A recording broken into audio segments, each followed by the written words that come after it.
So it's about third down. Oh, okay. Or second down. Okay? Okay. Can you read this okay? Yeah. I'll have to put on my glasses when I read it. Yeah, I wish I should keep mine handy too. Okay. We're good? Oh, Barb. It's such a beautiful, sunny, hot day today. Yeah. It's June and it's hot. All right, this is. Oh, we're on. We're on. Okay. Yeah. Episode, what, 17? It is episode 17. Yeah, this is great. And my name is Barb.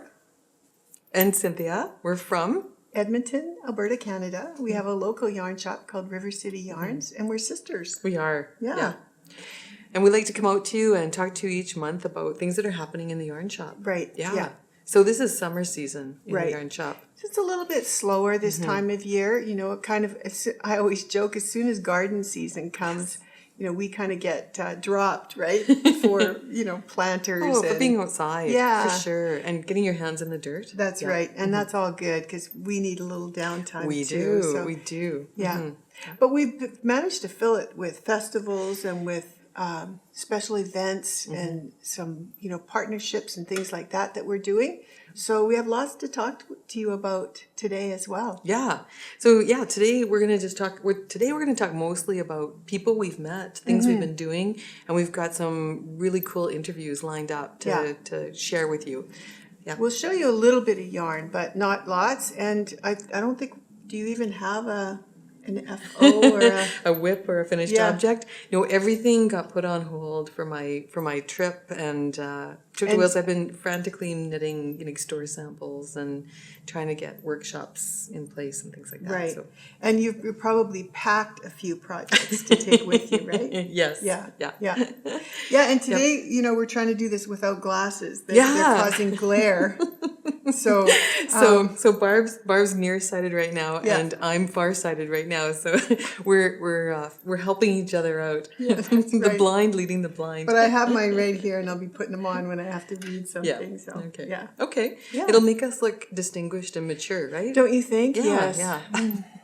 It'll make us look something anyway. Educated. You That's have it. contact lenses on though, don't you? I do, which means I can't see anything between here and the camera, basically. So I'm going to be squinting to read our notes. But Next time I'm wearing my contacts, because I have a special pair where one lens is close and one is far away, and it really does work. it does, as long as you're sitting, right? Because You have to kind of go like this though when you want to see something up close. And here I just thought you were winking at me all the time. No, so, you know, if I'm doing this a little bit, it's not because... It's not because you're angry or twitchy. Or I'm making, twitch. Oh, man. My. I think we must be a little tired, too. Overheated. So before we get into that, Okay. let's just talk about a thing that we did earlier this month, or last month. We got a note from a company in BC called Pip and Pin. Right. And they're Megan and Katy, and they're two sisters from Vancouver. Abbotsford, aren't they? In the Vancouver area, who are designers. They're knitwear designers, and they've come out. They were doing some crowdfunding to I think publish that a book. is so cool, the crowdfunding idea, right? Yeah. It's very neat. It allows everybody to become an investor in your project. Yeah. So they're publishing a collection of designs. They're going to have it in book and ebook format, and their designs are all based on putting multiple yarns together. I know. Another really cool idea. It is because we get asked that all the time. You know, and even at the events that we're at, people are often buying fingering weight yarn, and then they get home and they've got. Well, I'm sure I have at least 2 dozen skeins of yarn that I thought I would knit into socks. It's just never going to happen. So their concept is to take all these designs and to make them into chunky knit gauges. And so they're going to publish, I think it's 8 patterns, and each of them will have a large gauge. And they're going to show you or talk to you about how to put yarns together to get gauge. And to create a unique look, and how to. I think their market is kind of catering after the new knitter. So someone who maybe wants to create something that's very easy to make, and yet something that looks good. Right. You know, Yeah, 'cause- simple lines. Yeah. Clean lines. Not too much shaping or, no huge technical things. Although I think they do have some designs that maybe have cables or other sort of stitch But patterns. nothing that's, got probably nothing that has short row shaping or. Yeah, I don't know. So Hard to say. We decided this was a worthwhile initiative, so we kicked in some money for their crowdfunding, and then we asked Megan and Katy if they would send us a little clip. We asked them some questions via email, and then we asked them to send us a clip of answering them. So Megan did that. Yeah. And so we're going to show you our little interview. It's sort of a one-way interview with Megan, and she'll tell you about the designs. The crowdfunding is now, they've reached their goal, and I think they're going to see if they can raise a little bit more money because they thought they could probably publish 2 books, I believe. Okay. So anyway, if you want to get in on it, we'll put a link in the show notes.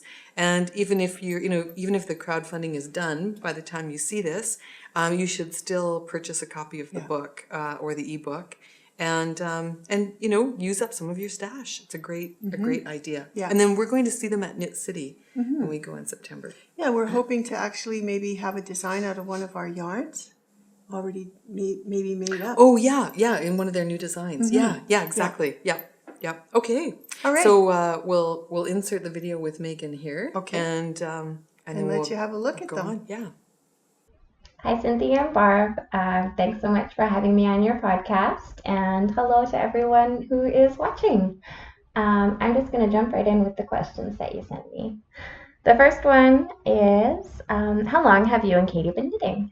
And I don't really know the answer. I know that our grandma taught us both, I think separately, how to knit when we were little. And then I started really knitting again just after high school, and Katy started really knitting again when she was in university. How did you and Katy get into knitwear design? Well, it was a bit of a long journey. We started Pip and Pin back in 2010, and when we started the company, we were just making things and selling them. So we made scarves and hats and gloves and all sorts of knitted things. And we would go to markets all around Vancouver. We would sell them online and to family and friends and whoever wanted to buy them.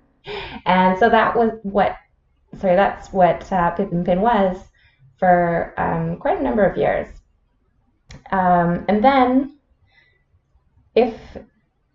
what we were doing, we were doing very big chunky things, and if you've ever knit a lot of really chunky things really quickly, you know that it can be really hard on your body because you're making such big motions with your arms. It's really tough to do it for an extended period of time.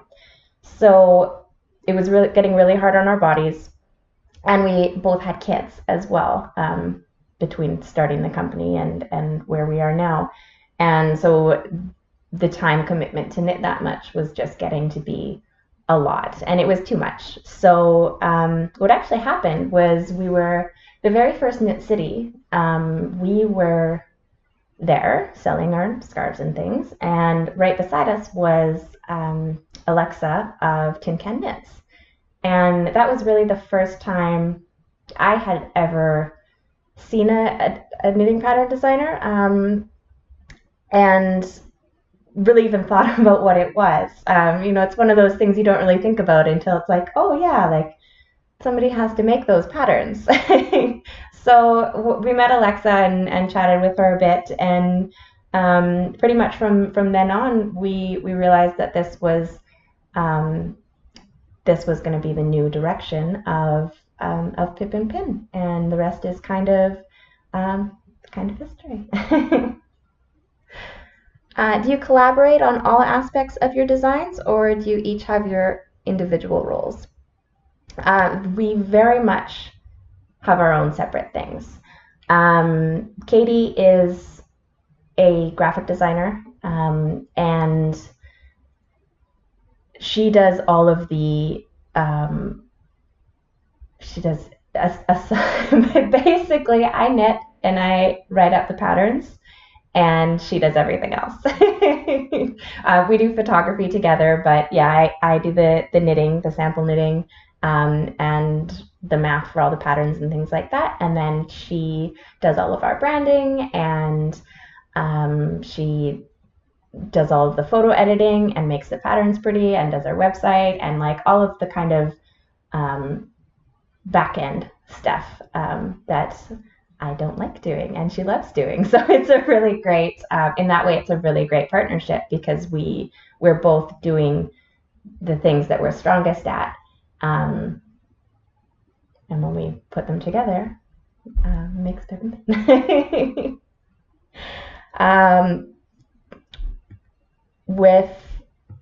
When it comes to photography and like the ideas behind things, we do that together. So we, not necessarily single pieces, like if I have an idea for something, I will just make it and knit it and contact the yarn people and things like that. But for instance, the book that we're working on was a complete collaboration between the two of us. We both talked about what things we wanted to include and the different patterns that we wanted and how we were going to do it. And so a little bit of both. Mostly separate, sometimes together. Tell us about the inspiration for your new collection. So this directly comes from Pip and Pin from 2010. Because when we started, how we started really was we got all of this yarn from our grandma. She couldn't knit anymore and she knew that we were very into it, so she gave us all of her yarn. And one day Katy made this scarf. She was in the middle of school, and as for like stress relief, she started knitting again, and she was making this scarf, and it was checkerboard, like white and purple. And she would just, since there was so many little odds and ends and different things from grandma, she just pulled 4 or 5 strands of yarn together and started knitting with it and made this really cool thing. And so that is kind of that scarf was the basis of our whole company for a really long time. We would make button cowls and hats and gloves and things, and we would hold different strands of yarn together and kind of take from our grandma's yarn, and we would take from thrift stores. We would find yarn at thrift stores. We would buy new yarn to flesh out our stashes, and that became our signature style, and that is the direct inspiration for our upcoming book. We wanted to bring the essence of what Pip and Pin was into now, and just kind of share how to do what we did. We didn't do, like, this book is going to have a little bit of everything, mostly very simple patterns, but there's going to be lots of explanation and kind of guidance when it comes to combining yarns, because that's, like, I think that's the focus, and that's the big inspiration is taking everything and kind of smooshing it together. Do you have a favorite design in the collection? Yes, no, I don't know. I'm really excited about kind of everything because they're all kind of different and bringing different things. And I think my favorite, and I didn't actually bring it with me because I'm away from home right now, so I kind of, space was an issue, but the blanket is, it's this giant seed stitch blanket, and I think Katy made this one, and it's just the chunkiest, heaviest, most beautiful thing, and I think that's probably my favorite. But on the other hand, like there's more. The one that I brought two things actually. This hat is also one of my favorites, and for some reason when I was designing it, it was a real struggle, but all of a sudden inspiration came, and this hat happened. It's a really simple, super chunky hat that just brings in, I think this is 3 strands of yarn held together, and I don't know, I just really love the effect. And it's super warm, super quick, would definitely make great Christmas gift knitting. Also stash busting, because these secondary strands, I guess, in here, you don't really need a lot of. So that's definitely one of my favorites. My other favorite is, I have it, let me grab it. My other favorite is the cardigan. And none of these have names yet. The book doesn't even have a name yet, but the cardigan is definitely one of my favorites as well. So I'll pop it on for you because it's kind of hard to show otherwise. But this is a very simple to knit cardigan, which I think is part of the reason why I love it so much, because it's a great like intro cardigan. It's also just the comfiest and coziest thing that I've ever put on. I know you can't tell because I'm sitting down, but it actually goes to about my knees. And it's a strand of super bulky yarn held with worsted, and the gauge is quite loose. So even though it's not very dense, it's very very flowy and wonderful. And I'm going to take it off because it's May and it's hot, but just wanted to show what it looks like on. So I guess those are my 3 favorites. What are some of the benefits and challenges of working with multiple strands of yarn? One of my favorite things about working with multiple strands of yarn is how you can customize it, because you can really tailor like the look that you're going for. I've made things, all of the patterns that are in this book are kind of neutral, and we wanted to keep them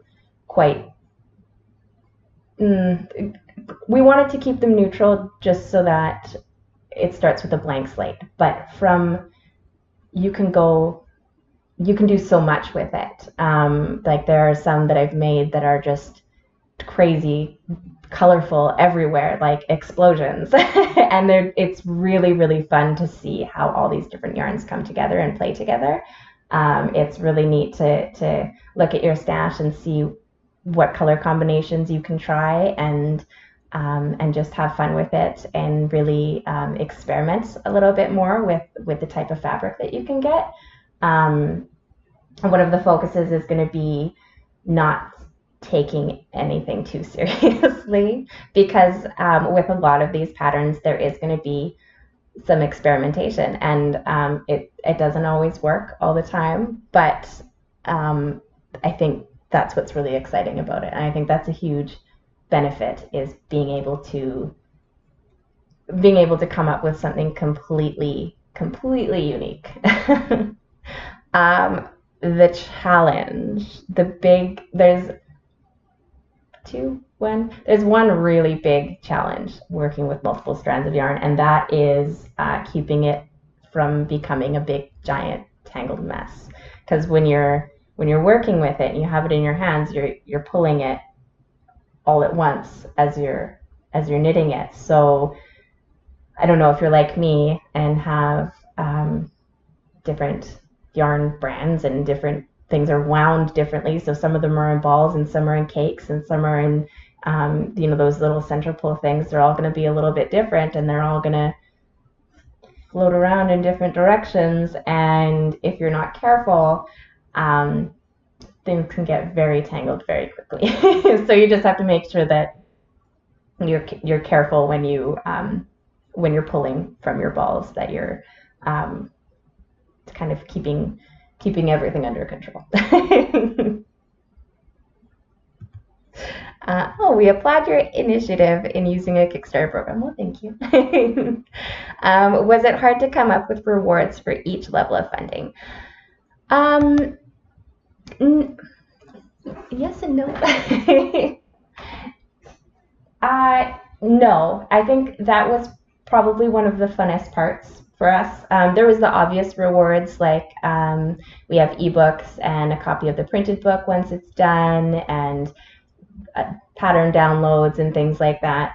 And those were the obvious ones. And it was actually really fun coming up with some of the other ones. I know for Katy, it was really awesome to be able to use some of her skills to make something more physical. Like she does a lot on PDFs and things like that and making that look nice. But she made these, she designed a bag with a typography print on it. And it says, I want...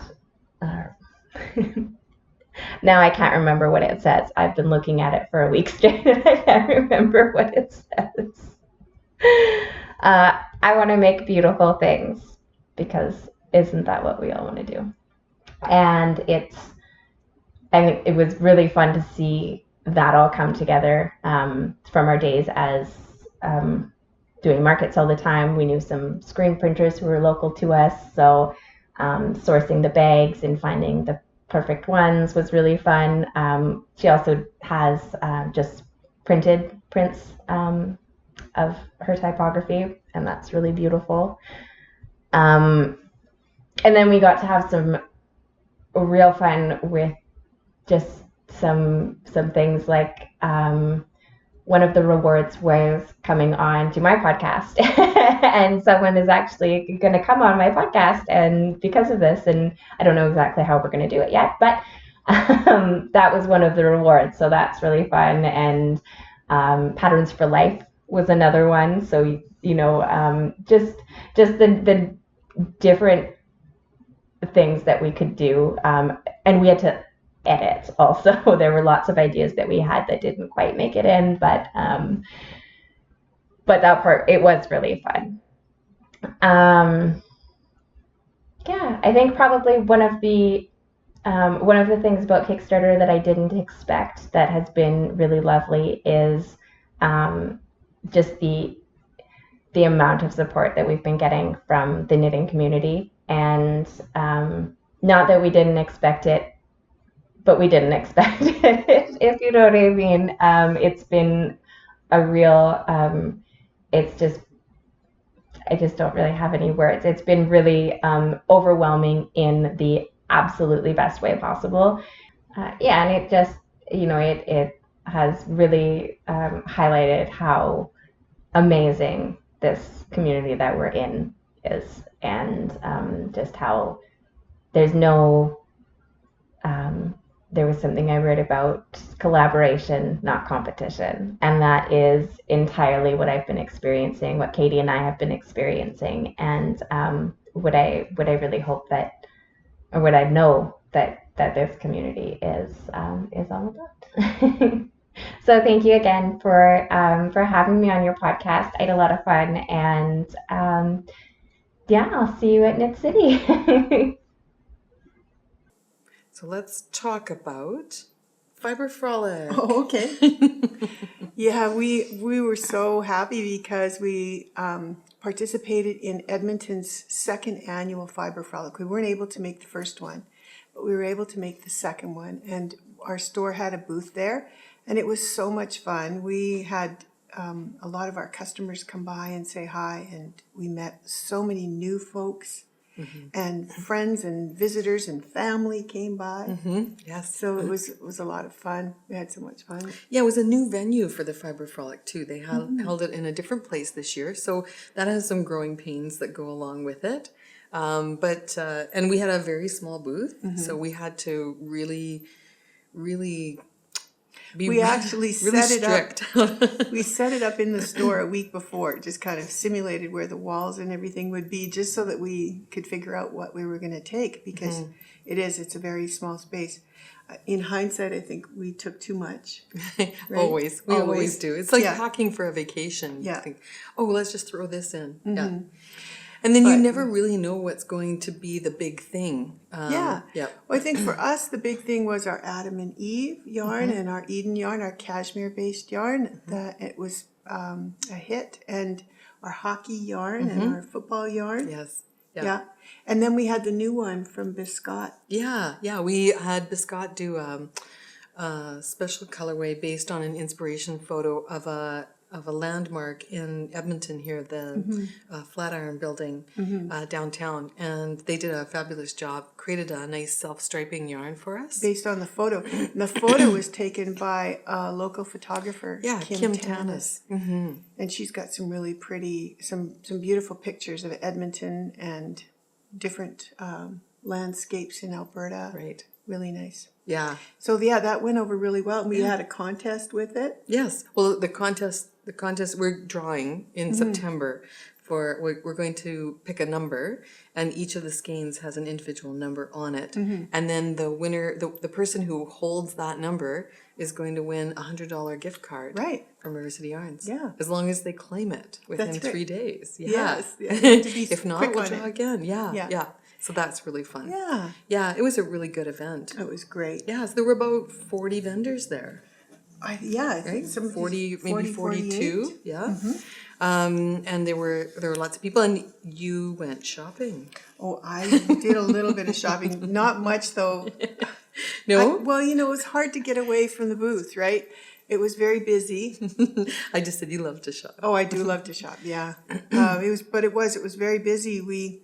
I think we were pretty much steady all day. It quieted down around 2:00, maybe a bit, and we could go out and Yeah. do a little looking around. Yeah.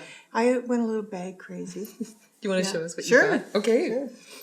Barb loves. Well, I mean, so what Who was that doesn't Fiber like Frolic? project There bags? was yarn. There were bag makers. There were pins. There were potters. There was ceramics. There were woodworkers. I mean, there was Yeah. just.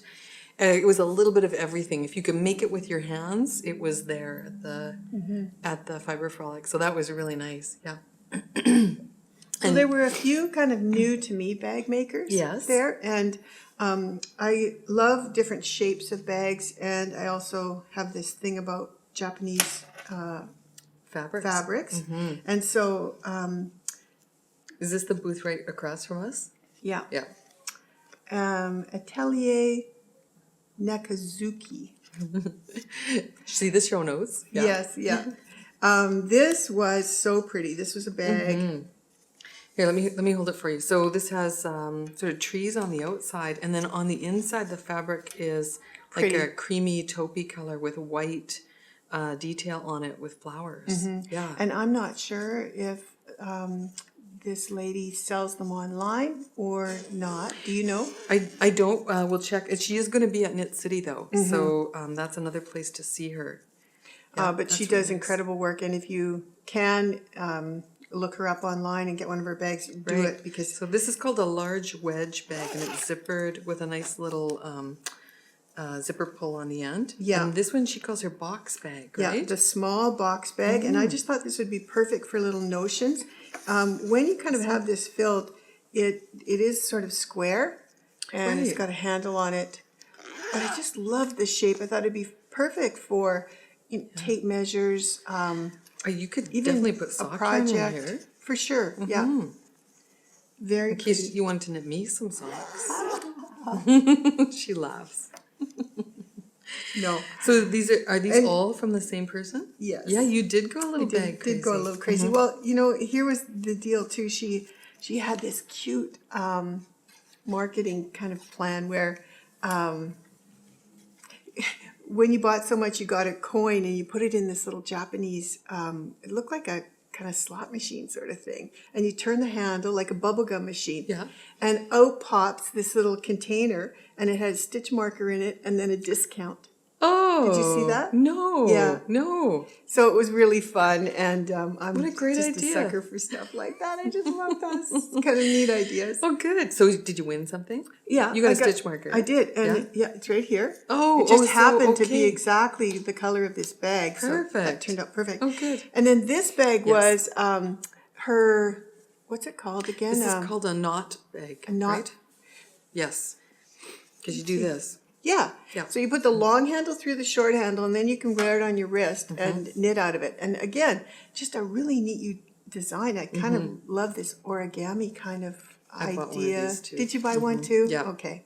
Yeah. And I just love the And then knit you can use it fabric as a inside. bib if you're if you're messy. Okay, good plan. And then this one's just a pretty plain one, but I thought this would be perfect for a smaller project, Yeah. socks, or a pair of hand warmers, or a Right. hat, or something. And it's nice, the nice base on it too. So when you have your project in there, it'll sit up nice and straight. Yeah. Yeah. Oh, good. She does have an Etsy shop. See, etsy.com/shop. Okay. Well, we'll, And, we'll put this the is- link in the This show is notes. her old name, company name. So I think we need to put that link to show you her new company Yeah. name. Yeah. And we'll make sure that you can get a bag too. Yeah.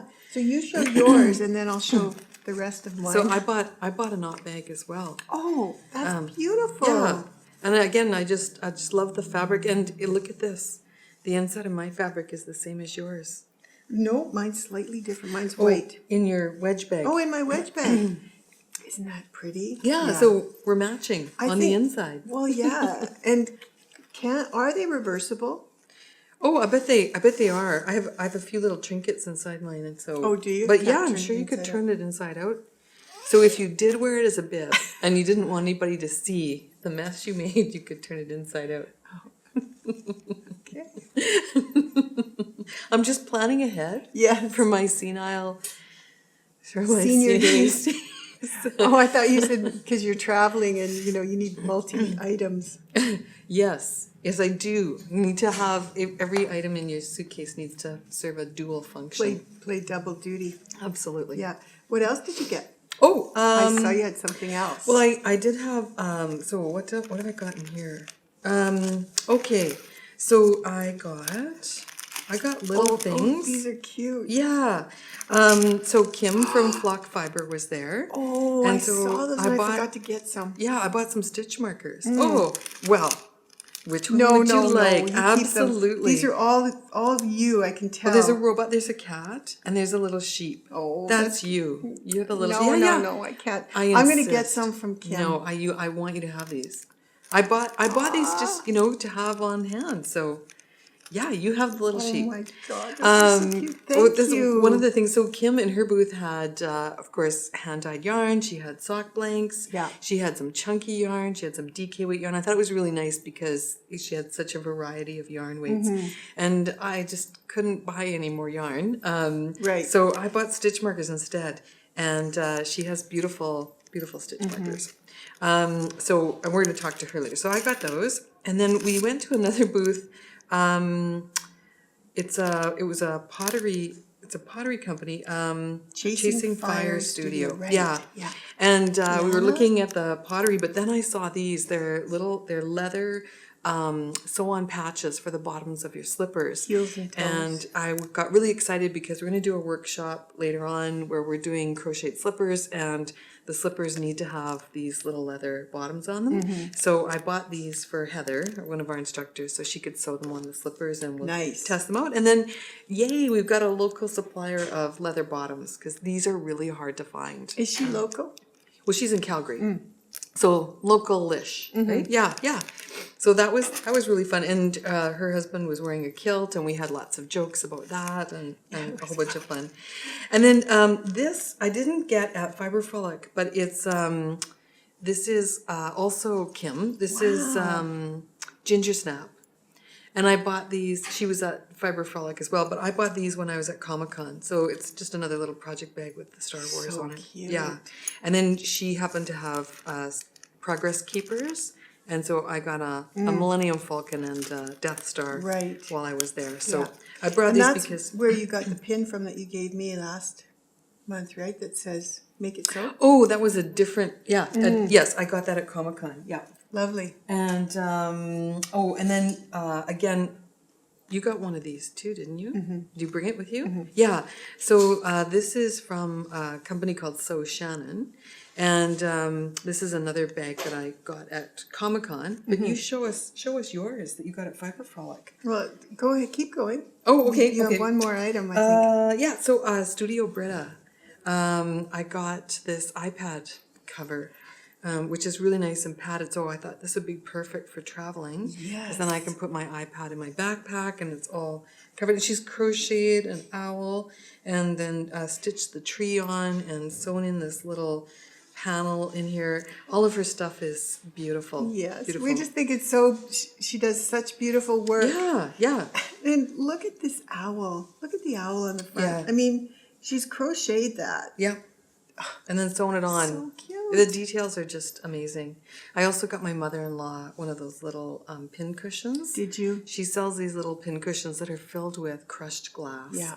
And every time you stick a pin in it, it sharpens the pin. So Marge sews? Yes. Yeah. Yes. She's a quilter and a sewer, and so I got one of Nice. So you those. got a gift too. Yeah, yeah. And Lovely. that, I believe that's it. You think that's it? I think that's it. Okay, so I got a bag too. I love the way that Sew Shannon's bags stay open. They're kind of like a doctor's bag. And Yeah. so mine has Japanese dolls on the front There's of definitely it. a theme happening Yeah. there. So I love Yeah, that. and two pockets on the inside.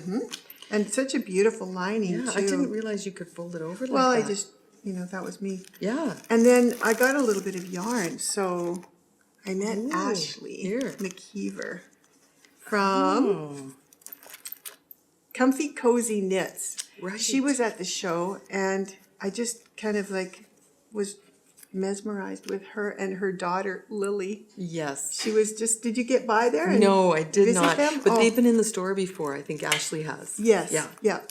And so she had this merino cashmere nylon yarn that was beautiful. Just feels amazing. Oh, so are you going to do And this cowl? I with thought it? I might. Oh, very nice. Isn't it pretty? It is very It's- pretty. It's plaid, which is another thing that I love. Ah, right, right. Oh, these are great colors. Yeah. Very nice. I So- approve of your choice. Thank you. That was my. This would look those colors in fact would look really nice on me. Well, they would. Okay, hint, hint. And I did just give you stitch markers. That's beautiful. It's cute. Yeah. Yeah.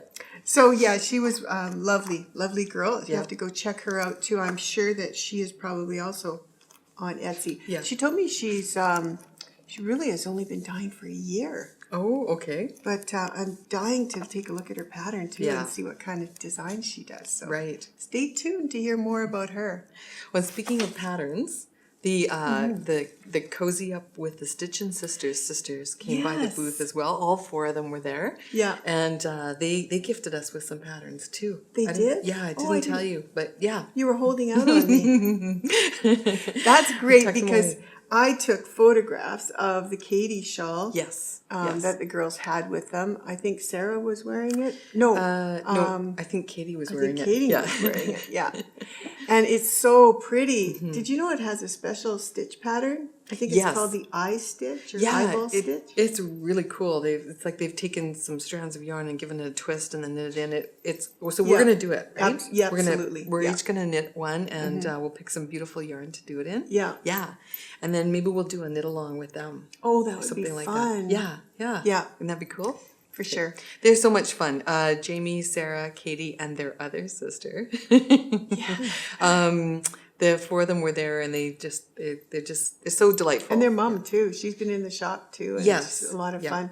So they invited us to come up to Grand Prairie. They did. right? They did. So we're gonna plan another trip up to Grand Prairie. Maybe teach some classes. Maybe do some podcasting, and we want to stop in and see Hippie Strings. Yes. Yes.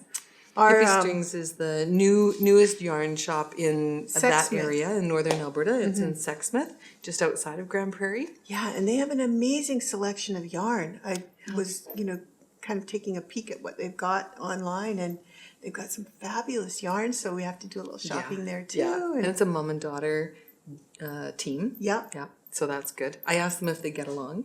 Yeah. It's mom and daughter-in-law, actually. Oh, and, well, then they would. And they said they get along really, really Sure, well. So they that's have fabulous. The sun in common, right? Yeah. That's great. So oh, that it's was good. nice. Yes. So we're gonna have some interviews that we'll show with some of the makers from Fiber Frolic. We'll put those in here as well a little bit later. Okay. Right. Well, we had visits from Carolyn too. Yes. Yes. So so our booth partner at Fiber Frolic, we were at the end of at the end of one row, and so we were sharing a wall with Ancient Arts, Yes. Fiber Crafts, We chat lots about them. Don't yes, we? Yeah. yes. And so they came the day before, Yes. Friday, and we did an interview with them. Talked about dyeing yarn, and we talked about our touchdown, our new base that Carolyn dyes for us. Yeah. And we so talked a lot about that. yeah, so we'll share that interview with you right now. Yeah. Okay. Let's roll it. Yeah. So here we are with our friends Dan and Carolyn who've come up for Fiber Frolic, and we thought we would do some chatting with them and talk about some of the things that are going on. Maybe Barb, it would be good to kind of explain how we met up with Carolyn and then Dan, and the important part they play in our store. Right.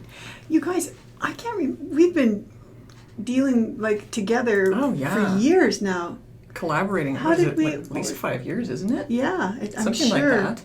Because we've had the hockey yarn for 5 years. At least, yeah. And before that, we had the cat line and the dog line.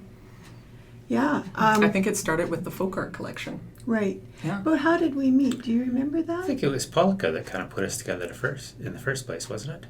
Who's that? Oh, Yeah. Tina with Polka. Right.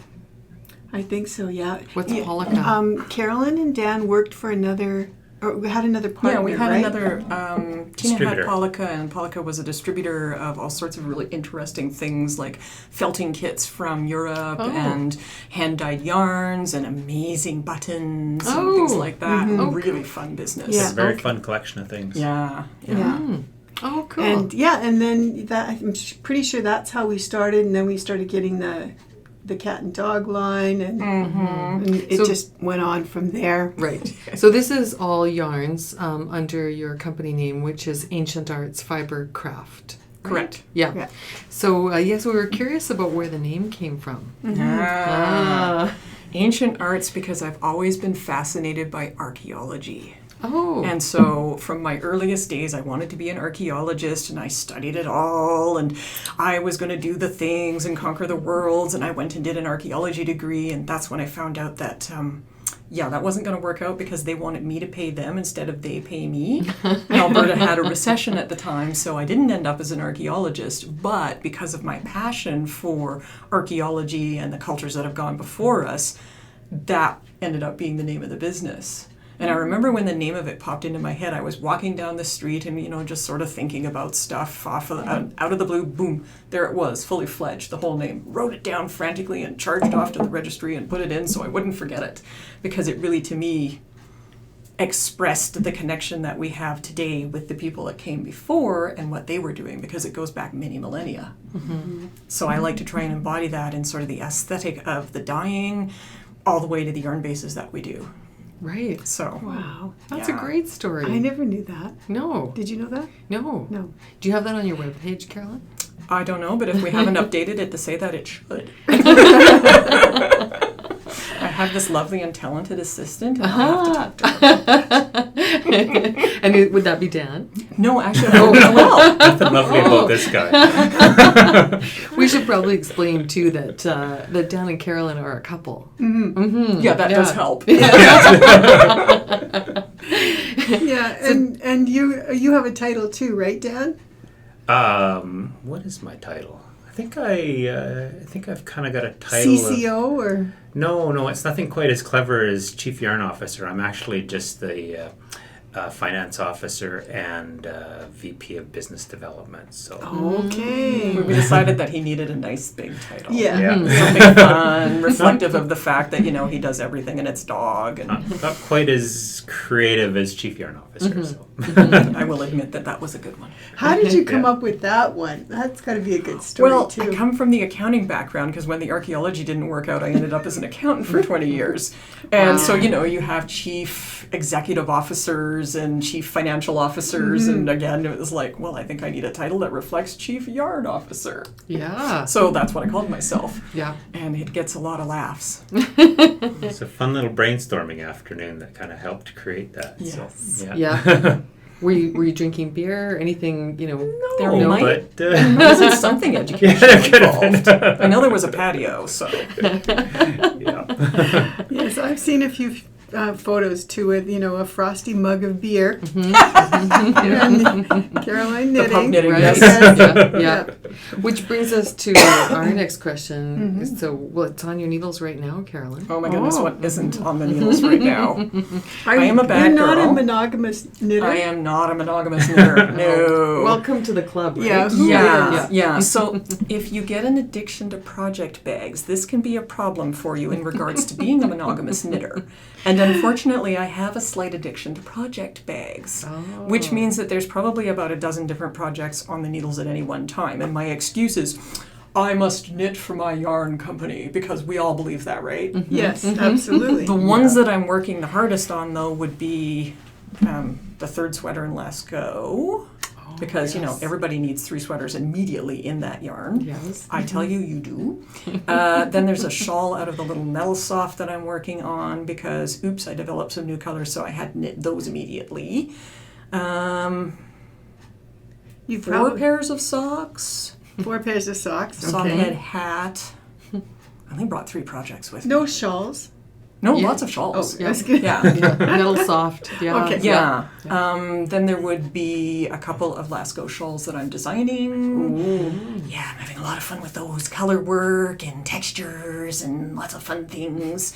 And Do you swatch, or do you just jump right into projects? it depends on how well I know the yarn. So in the case of Lascaux with the latest sweater, no, I didn't swatch because I know the yarn really well now, having knit many things in it.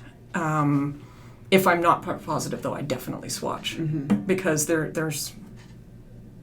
We refer to it in the office as the zombie arm sweater because when I was knitting it, it's done first where you actually knit the back and arms first, and then we pose them around because they were a little bit stiff. And the gauge on that one was definitely developed under the influence of a lovely glass of wine on a patio. I sound like I drink a lot, but I don't really. And unfortunately, I was knitting a pattern that was not designed for the yarn, so this was big squeeze, and I was like, look at this, it matches it perfectly. It's 11 stitches to the 4 inches, and this will be excellent.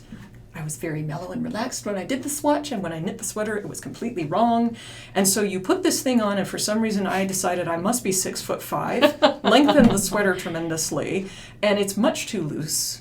And so you put the sweater on and it goes down to your ankles, and about 5 minutes into wearing it, you have a train and you look like you're wearing a wedding dress. And the sleeves grow from there to about there. So it's the zombie arms. This is a good education on go back to your roots and swatch. Yeah. Yeah. It happens. Swatching is sort of like the bane of our existence, and yet, it must be done. It's kind of It like really brushing must. your teeth twice a day, and all those other things that Yeah. you just have to do, even if you don't really want to do it. Exactly. Yeah. But starting things is very sexy. Isn't it? Yeah. Finishing things, You not can so buy much. those with all the project bags, and it's like, I think everybody agrees. Having lots of projects to go to is. Maybe that's a question Well- we should ask people too. And, when we do our Knit for Fun retreat this year, Carson Demers is coming in. He says that you shouldn't be a monogamous knitter, that, ergonomically, it's a good thing to have a number of Exactly. different projects on the go. yeah, So you because the don't- sweater is getting quite large. It's heavy. I have some tendonitis issues, so if things get sore, well, you pick up the little One Skein shawl project, and now Right. you're fine. Right. Yeah. Yeah. Different patterns are good, and Yeah. because you don't want the same repetitive pattern over and over either, right? Yeah. Yeah. Yeah. Yeah. Well, we love your yarn bases. In Yay. particular, we love Socknado. And we've been working on a new collaboration together. So we've got our touchdown yarn to talk about. That's right. Yeah. So Did you bring some with I us? did. Okay. Yeah. So this is here. I'll put it on the table. Okay. Get rid of this. Yeah. So we wanted to ask you some questions about touchdown, Carolyn. This is the newest one, isn't it? This Yes. is Ottawa. Yes. Yeah, we had a few people asking for this one. Isn't that pretty? I love that one. Oh my gosh. There's a lot of layers of dye that go onto that, but it is Yeah. so worth it. So, if we take this out, maybe you can just kind of talk to us a little bit too, because I know you've done some retweaking for us too. And these skeins are really special. Like, look how big this is. Right. So let's talk about Socknado as a yarn base. Tell us about it, Carolyn. Well, Socknado is one, there's a lot of different ways that hand dyers can get yarns, and you can get a lot of pre-made yarns that are set up by mills and yarn companies, and a lot of people will have those same brands and bases. And so the blend of 80-20 merino nylon that's in this one is one that's popular, that gives you a lot of flexibility because it's good for socks, but it's also good for shawls and sweaters. Like, I've knit this yarn into sweaters and it's gorgeous as a sweater.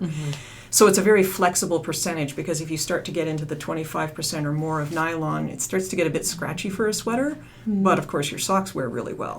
So this was a good compromise. But I'm fussy about my yarn bases, and I like something that's done for me exclusively because I can really control it, because I'm also a hand spinner. Right. So as a hand spinner of 20 plus years, I know a lot about twist, and I know a lot about fibers and where fibers come from in the world. Like, when I decided to practice spinning merino, I bought merino from every continent that grew merino sheep and all sorts of different flocks, and did a lot of experimenting. So when we had this yarn created for us, it's spun in Italy because some of the best mills in the world are there. And then we sourced merino from New Zealand, and the nylon was chosen to match the sort of micron count that we were looking for and everything. And it gave me a merino nylon yarn that, in my opinion, is not beat by anything else. So it's got that loft and handle. There's no heavy chemical treatments on it. Now, it is superwash, but it doesn't have a lot of things like stabilizers and twist inhibitors and all of this stuff, because that can affect the dyeing. Plus, I don't like the idea of too much in the way of chemicals being on my skin or anybody else's. So this gave me a really good, reasonably ecologically friendly yarn that does what you want it to do. And it wears and it lasts and it has such bold, vivid colors. So I'm pretty much passionate about this yarn, as you can hear guess. that in your voice. That's fabulous. Yeah. It's nice that you've gone through all of that work, Caroline, because I don't think a lot of, that's not really the norm, is it? I think for some companies it can be, but you have to be really serious about it to do this, and you have to find the right mill to work with. Like the gentleman that I work with on this, you should see him. Like, his passion is yarn. He's third generation in this. His family's been doing this for well over 100 years, and he knows everything you can possibly imagine. Wow. So you talk to him about you want, and it's like the two of you go into this special space, and you're so excited. So that's what makes this really neat to do, is that, I can go to him with these things, and he'll be like, oh. Yeah. Yes. Well, you've hit the mark, because I can't tell you how many customers love this base. That's fantastic. We've got exciting people to hear. who come in all the time saying, I've never knit with anything like this. This feels amazing. It's got bounce on the needles. It's really squishy. It's got incredible memory. It holds its shape so nicely. Yeah. Congratulations. Well, thank you. Yeah. When we Touchdown is the same yarn base as our hat trick line. Right. Yeah. And it's just football themed instead of hockey themed. Right. And we've made these skeins really big. So that was a choice in the beginning as well. Instead of doing 100 gram skeins, we're doing 150 gram skeins. And the skeins themselves are the circumference is quite big. Yes. So that allows you to have a bit more length in terms of your dye choices, right? And then that allows you to do some really fun things when Right. you knit it. So you Right. get lots of pooling and patterning. And Right. Yeah. Yeah. And so initially with Hat Trick, we sort of wanted dye colors that would allow us to come up with stripes if we were knitting small circumference things like Like in socks and yeah. mittens and things like that. So when it came to the football line, we talked to you about a pattern, a design that we're going to release. So it's still kind of secret, but it needed to have really long color repeats in it. And so so you've done that with Touchdown for us. So tell us a little bit about how you choose the colors for these sport themed yarns, and then how do you what do you do in your dye studio to kind of think about how that's going to look in a knitted object, and how do you do an amazing job, Carolyn, with repeatable colors. So maybe talk to us a little bit about that as well. Well, this is where the mathematician, statistician, accountant background really comes in handy, because I do have a sordid and misspent earlier life as an accountant and statistician. So, you can't really get away from that when it's like an inherent part of you. This also comes from my knitting interests, because I've been knitting for so long I barely remember even learning, although I do know it was with yellow needles and red yarn, and my mother was really irritated because I was 4 at the time and determined to learn. Anyway, I really got into things like color pooling and, the argyles, the patterns, the stacks, and so on when Schaefer came out with this line of, they called it Schaefer Ann, and they were putting out scarf patterns. Right. So you would take the patterning yarn and knit it into a scarf, and it would stack. And so I found that in 2004, and I'm like, oh, that's so cool, because I've been kind of messing around with that on my own, but didn't really have a good understanding of it. So spent a lot of time figuring out how all of these things work. Got really excited to find Laura Bryant in Prism Yarns, and she does a lot of that sort of work too. Right. So That right, cat. yes. Yeah. Right from the very beginning, when I started dyeing yarns for sale, as opposed to vast rooms that piled up for myself, I always included colors like these ones that would do this sort of patterning and give you some creativity in terms of what they would do, be predictable. So it involves math and figuring out how much of a yarn you need per stitch, and what is it going to do when you knit it into certain types of things. So that's where the accountant side comes in. And then the repeating of the colors, same thing. You're very precise. I work from... Do you have like a real recipe book Oh, yes. that you follow all I the definitely do. Yeah. I have syringes that measure to the 0.1 milliliters of dye. Oh my gosh. I make my dye stocks up using a scale that's accurate to the 0.01 grams of dye. And then the yarn itself is, of course, carefully made sure that it's hanked up in consistent amounts too, so that we can make the colorways the same. You do get variation, because you also have the fact that I live near the mountains, and we get water that runs off from glaciers, and we also get, of course, rainfall and snow and things like that. So the minerals in the water will change throughout the year, which does interact with dyes, but I'm very precise about it. I measure the yarn when it goes into the dye pots. So these are dip dyes, and I'll sit there with my fancy ruler, which is made out of plastic and dyed red now apparently, and measure it out when it goes into the dye pot, so that, dye lot after dye lot, if you pick up the secret pattern, for example, you can knit it and it'll behave itself. Right. Yeah. So, and the colors themselves, they come from the team uniforms. Right. So they're all inspired by teams. With the NHL, you get the NHL official website, and you get a really good monitor that's color accurate, and you have that sitting by your dye pot, and you call up your team, and then you start working to make the colors match. Right. Because if you're a sports fan, this is important. If you're not a sports fan, you still want to have something that's really pretty. So they should be right. So all the reds actually match the red in the team jersey. So you can see these two aren't the same. Yes. And that's right. because the reds are not the same in the jerseys. You might have two teams that have red, but they don't use the same ones. So I get a lot of a kick out of doing that kind of thing, working to match them. Right. Yeah, and I mean within red, you can have blue reds, and you can have orange reds or yellowy reds. So, we're constantly looking at the Hat Trick line, and we have 34 colors in Hat Trick, if we include Canada. There's 32 then, right, in the Including big skeins. plus and then- Canada would be 33. No, that includes Canada. Oh, okay. So 32, Okay. including Canada. Yeah. And a lot of sports teams seem to like the color red.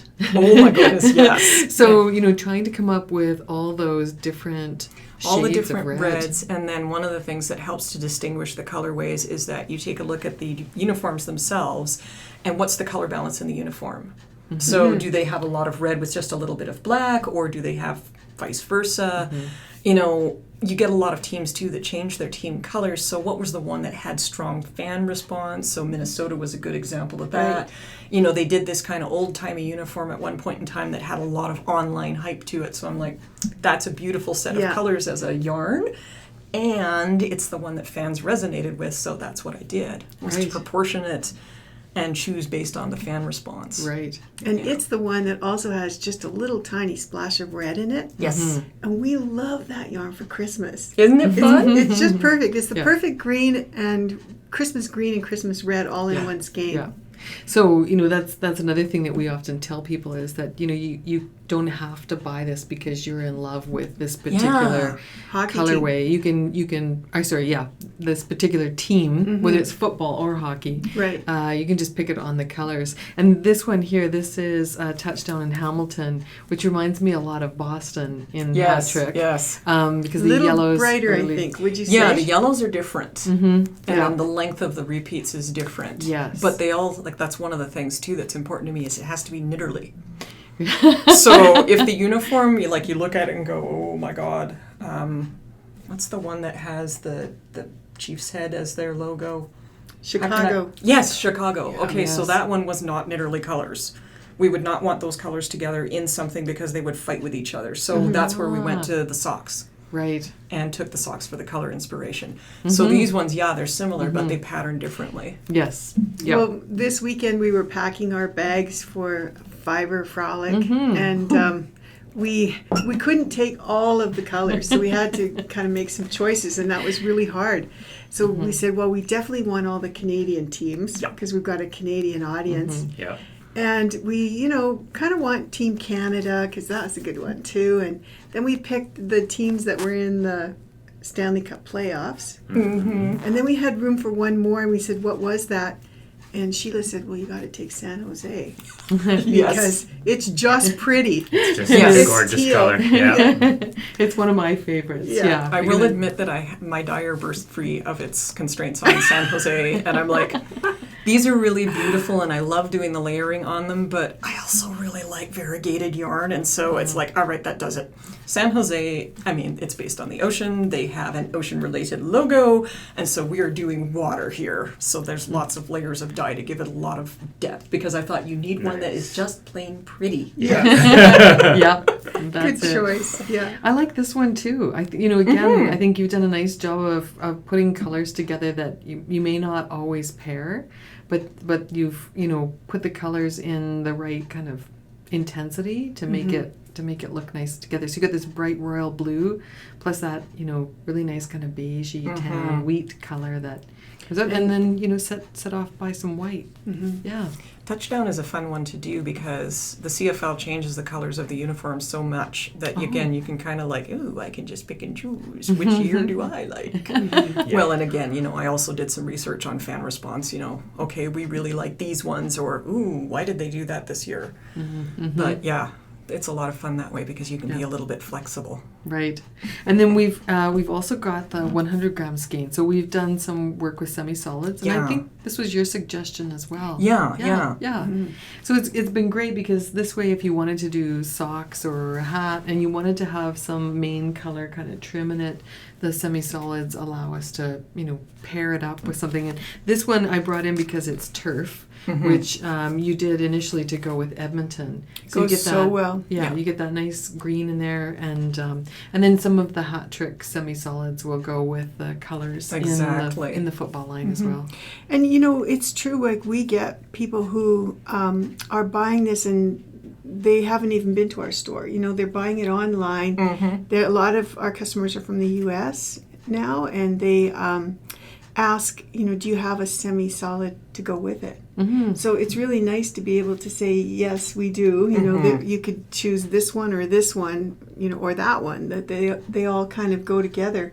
And that was kind of purposeful, right? Yes. As far as your yeah, the dyeing. absolutely. I mean, you look ahead at trends in knitting when you start this, and where is it going, and what kinds of things are going to be coming in, and color blocks are just big. And they have been for a couple of years now, and the trend doesn't show any signs of stopping. You start looking at the runway shows that are already doing, 2019 and so on, and you can still see lots of color block in there. So it's not going to disappear anytime soon. Right. And by color block, are you talking about stacking?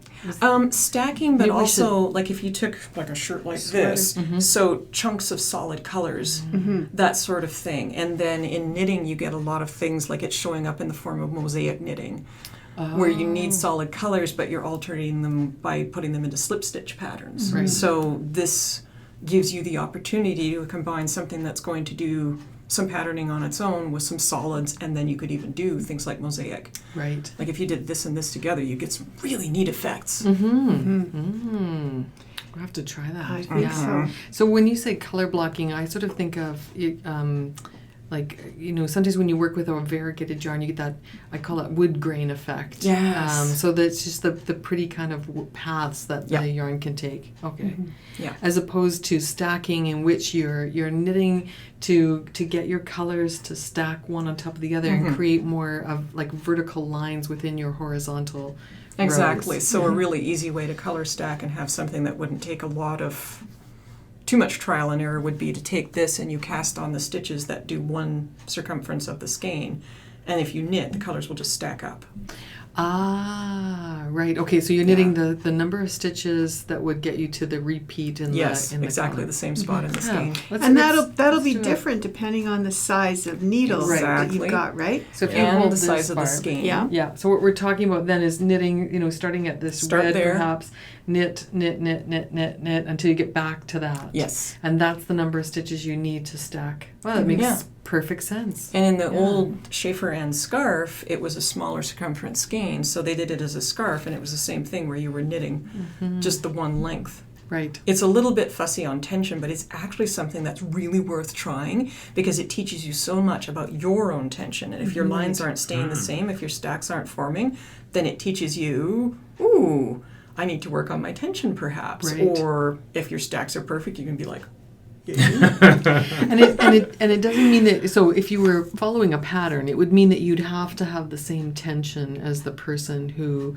so if the person who designed the pattern said cast on 50 stitches, then you'd have to have the same tension as that Yes. person. Otherwise, your 50 stitches might give you a different pattern than which somebody brings else's. us back to gauge and swatch. Right. Yeah. Yeah. But if you're doing the stacking kind of project on your own, Yeah. then it doesn't matter. It's your attention. It's however many stitches Yes. you need to get around the thing. And like you're saying, your tension might change if you're working flat versus working in the round. Big time. Yeah. And then the metal or wood or plastic of a needle, that all changes it as well. right. Yeah. So, yeah. Oh my goodness, how do you manage to dye, design, and then, where's the room in your head for thinking through all these different Well, combinations? there's certainly nothing but yarn in my head, I'll tell you that. I'm like, it's like 11 o'clock at night and you're like, oh, and if I did that. Do you sleep with a book beside your bed? Yes. I knew it. Do you wake up in the middle of the night, Dan, and Carolyn's sketching something in the book? I've seen it happen. Yeah. And the iPad too. Yeah. I'll put it in notes. Yeah. Yeah. That's good. Well, Carolyn, you have sold yarn like to us. You sell it in your hometown in Calgary, and you've sold it all over the world. You traveled to shows. You've had distributors distribute your yarn. Kind of what's next for you? What's on the go for Ancient Arts in the next I've been few having years? a lot of fun with getting really creative with more yarn bases, and yarn bases that are not just something that's common on the market. So the last. So exactly, the Lasco and the Nettle Soft yarns, they're drawn from my background as a spinner, and they're also drawn from my interest as an archaeologist. So the Lasco was a fun one because this draws on Old World Cheap, Right. which is a Manx Loten. I strongly suggest you look this up on the internet and take a look at a picture of one.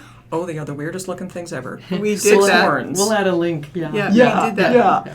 So Old World wool, which goes back to the Iron Age, they can trace those sheep back there, and it's still somewhat primitive style of wool on those sheep. So it's naturally brown, and they have inner coats and outer coats. So you'll notice the little tiny hairs in that yarn. They're not nasty and prickly, but you'll notice there's a different type of coat, and it's because the sheep has different fiber lengths and different thicknesses to protect it from the elements. Your typical merino, that's all been bred out of them. So it's bred for one coat, it's the same length, they don't have an inner coat, an outer coat, or any of that other stuff. Right. So we've combined the old world primitive sheep wool with a new world breed called a Punta Arenas, and that comes from What is South that? America. Yeah.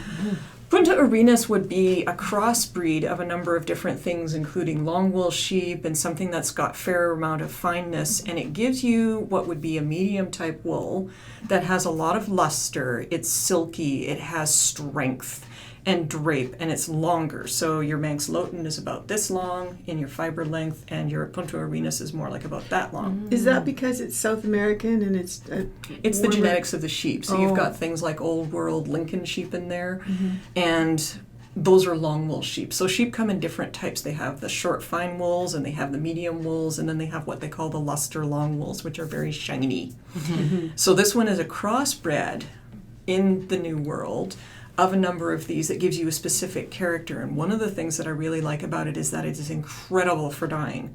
So it takes colors very beautifully and richly and vividly, but not like artificial pow like an acrylic, but it is just really rich. And so you combine that with the brown wool, and you've got Old World meets New World. The Manx gives it lots of loft and bounce and squish factor, and it keeps coming back, and you can't squish it permanently and have it stay flat. It just won't. That's the spring in there. But you've got the strength and the drape that comes from the Punta Arenas. And when you over dye the brown mixed with the white, you get this heathered effect in the yarn. Yes. Yeah. And again, you're going back to things that you might find in the bogs in Europe, with that very primitive type wool, to the things you find in modern stuff.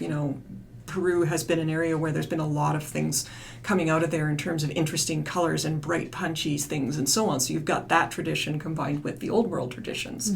So that's the kind of thing that I'm getting into. Right. That's so neat. Yeah. And Cynthia and I split a ball of that, and we each knit a pair of hand warmers. So there's really great meterage on there. There really too. is. Yeah, it really goes a long ways. Yeah. And And we I- talked about the name of the yarn because it was SYRAH. That was the colorway. That was the colorway. Syrah. So, thank you. Yeah. Right. Yeah. But we talked about it because it was so the color was so saturated. Like it was such a deep bricky Exactly. red. It was beautiful. And when you say bricky, I really love that, because if you take a look at Syrah on Socknato base, or the BFL even, it's a real kind of burgundy wine color. You know, like I think that's what you named it after, right? Yeah. Syrah. And on the Lascaux. Lascaux, it's got that brown undertone to it. It's really bricky. I loved it. And you have a teal too that we have. That's so beautiful. You look at this greeny teal, and you can see little flecks of brown. It almost looks like tweed. Yes. And that's the thing that's so neat Very about it interesting. is the Manx wool resists dyeing. So some pigments will bind to it, but it's naturally colored and it doesn't want to be 100% swamped. So it stays its true color, and that's what gives it that nice heathered effect. And it softens colors, because one of the things that I really love is nature dyeing. And nature dyes tend to, again, they're not that punch that you would get off of acrylic or a highlighter. They have subtlety, they're softer. And colors that you see out in the real world don't tend to be too artificial unless somebody's bred a fuchsia to be really fuchsia. So Lascaux, with that natural brown in it, gives you those colors. It gives you that nature feel to it, that richness, that aged quality. With a traditional dye. Exactly. Yeah. Yeah. Wow. Which is why it started off with 70 colors, because I couldn't stop. 70 colors? Yes. Caroline. 70 colors. No. Yep. You're offering it in 70 colors too? Oh my I gosh. will bring you a set Okay. of color cards or send you some. So for those stores out there that want to bring this yarn in, Yeah. good luck picking your colors. Yeah, there's been a couple of them that ended up with an awful lot of colors because it's like, how do you choose? Yeah. How It do is. you choose? It is, I know. and that's sort of what our podcast is about. Is a little bit about behind the scenes at What- a yarn shop, yeah. and how difficult it is. And if Barb makes most of those decisions herself, and every now and then calls me in and says, "What do you think of this one?" Or more, she might say, like, I thought I could pick 12, but I can't. So There's I've 32. and then I might come in and say, "Okay, you can't have this one, or you can't have Yeah. that one." This one looks like that one. Yeah, no, Yeah, it's true. it is difficult. takes, and Yeah. I have to say, I rely a lot on, people like yourself to say, ease up a little bit, Barb. We want to Well, that's the thing is give that- you a little bit of quantity as well as, You need to be able to buy a sweater's Deep. worth. Yeah. Yeah. Well, that's one of the things too about that palette is that it's flexible in terms of, colors are not popular in the same ways in different areas. So, and at different times of year. So there's different palettes within the 70 colors. True. Yeah. So you've got the one that's like, holy smokes, that color's certainly lurid. And I'm thinking of one particular yellow that kind of reaches out and slaps you. And then there's another one which is much more aged and more like a wheat and a little bit calmer. So, you can kind of get some Right. variation in there, but still have a full color palette. Yeah. Are you also doing multis in that yarn? Yes. And how are you finding Oh, that? they're very nifty. Really? And one of the biggest responses that we've had on, some of our Instagram posts on that one was on chocolate cherries.